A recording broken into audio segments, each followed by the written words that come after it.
I'm gonna attempt to make a video today, and I hope someone will watch.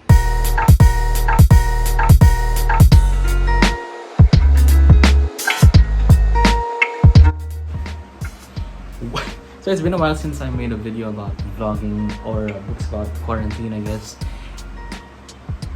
And I don't know why. But yeah, I guess it's time for us to review some books that I've read in the quarantine. Or currently I'm reading the quarantine. First on the list is of course Lord of the Rings. Classic fantasy book. You can see I have not yet finished it because of the sheer amount of just the gravity of the book itself. But anyway, I'm rereading the book. What I mean is rereading is that I have read it. I've read the original trilogy at the expense of my high school life, and now I should stick to a script. Anyway, I've read the Lord of the Rings the very first time in high school, a bunch of it, the trilogy, but now I have the 50th anniversary version of it. Thanks to my girlfriend for giving me this, because this was a gift by her. I recommend you guys reading Lord of the Rings because come on, it's the classic J.R.R. Tolkien book. If you want to start reading fantasy and you're a fan of let's say going to a different world of hobbits, wizards, and war, and just singing, and what is Lord of the Rings about again? Essentially, it's about the One Ring, of course, and how it has dark power.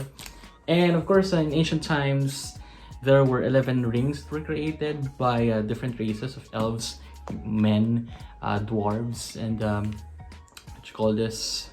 Someone called Sauron, the Dark Lord, created one ring to rule them all. And yeah, basically it started in that sense. And then the goal of the main character is to deliver that ring to the I'm bad at explaining this, am I? I guess you don't need to know the plot of Lord of the Rings, just check it out. This is not a normal book review right here. Anyway, check out Lord of the Rings by J.R.R. Tolkien. There are many PDF books in the internet. I'll send you some links if you wanna have your own personal copy of these books. Next we have this one, Warcross by Marilu. I love this book because I have been a fan of Marilu since high school, and check this out, this is the official signed copy right here. I think I bought it, there's her signature. I bought it in online in the fully booked, and no, it's not in fully booked, it's like an online shop. Only one. I had to pay more than its original price, but I love that I have the signed copy of the first book and just a normal copy of the second book. But anyway, let's talk about Warcross. Alright, so Warcross is about 18-year-old Emika Chen, the main protagonist of the book. She was a bounty hunter for a living, and which therefore entails capturing people who are illegally betting on this gaming platform.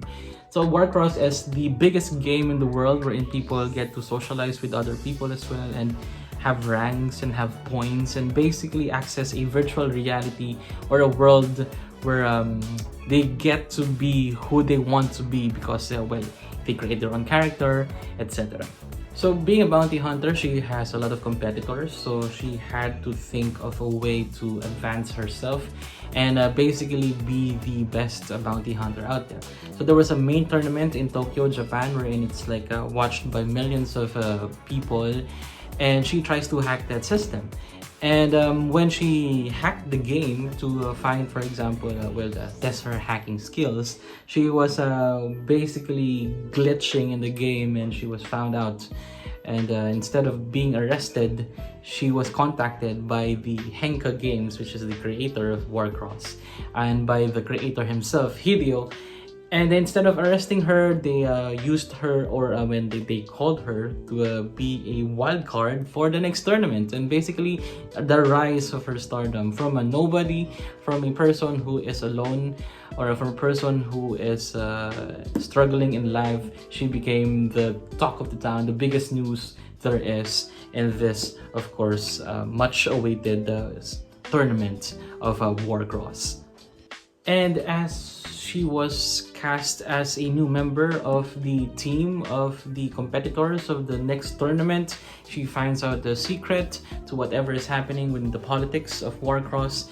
And will she fall in love with Hideo? We're not really sure. It's up to you if you want to read this book. And what secrets will she find as she becomes the next wildcard or the next big thing out there? And who is Emika in the eyes of Hideo? And she will meet a lot of people, a lot of teammates that will basically judge her, and the world will judge her because she is literally a zero from a hero. And we will try to find out the whole plot of the story revolving around her life as a person who is, of course, struggling to a person is now the biggest thing out there.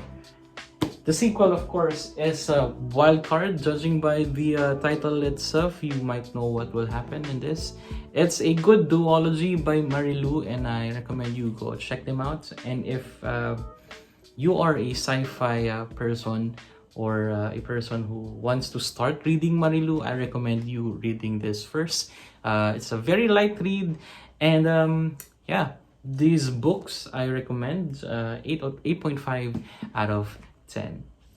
I think it's also worthy to note I reread Sophie's World. To all my philosophy students out there, this is a very good book to start if you want to really understand the intricacies of philosophy. It's a novel about the history of philosophy.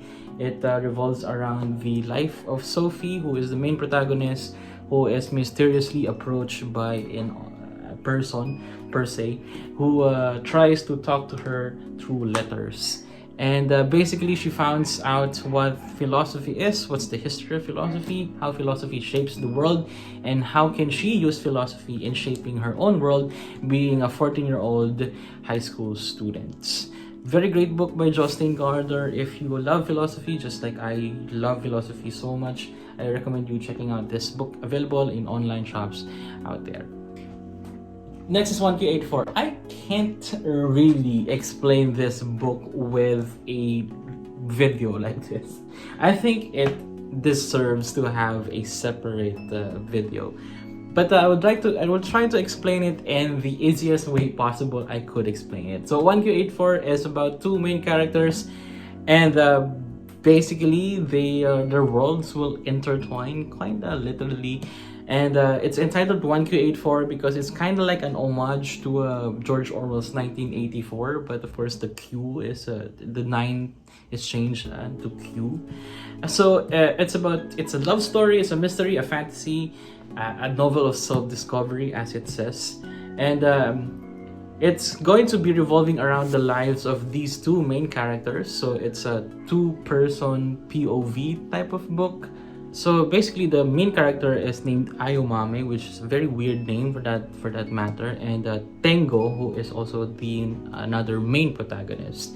And this woman named Ayomame will notice that her world is kind of changing in such a way that she only is the one who's seeing it. In the year 1984, she will see that there are two moons, and basically have some sense of kind of weird feeling, and she is quickly caught up in the plot by being involved in some sort of cult, and she is in search for her childhood lover, who is named Tengo, who is a cram school teacher, who is also a ghostwriter for another person who is a 17-year-old, and they're going to write this book called Air Chrysalis. And little did they know that all of the plots of whatever's happening in the book that they're writing is what is happening in their real world. It's such a great read by Haruki Murakami.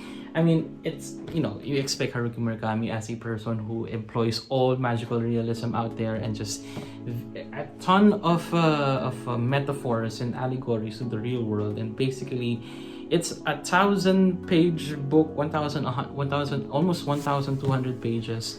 It's just going to give you a sense of dread, trauma, but at the same time, the feeling of love and longing, and I can't quite recommend it. I can't quite explain it, but I'm going to recommend it like 10 out of 10 if you're a if you're now a great or a big fan of Haruki Murakami, I do not recommend you should you should read this first. But if you're one of those casual Murakami fan, I recommend you should read this. It's kind of tedious sometimes because there are some plot points that you don't get, kind of like long. But I guarantee if you finish this book, you'll be, well, another person, just like me. 1Q84, 10 out of 10. I think you should probably watch other YouTubers or booktubers explaining this book because I can't explain it in the capacity that I want. I'm not a native English speaker, but I'm trying my best to explain it with some sort of código right here. And anyway, you can check out my Twitter. I have some sort of reviews, unsolicited reviews out there. I'll put the description below, and I also will put my story graph profile if you wanna look at the books that I have read, currently am reading, and books that I abandoned reading.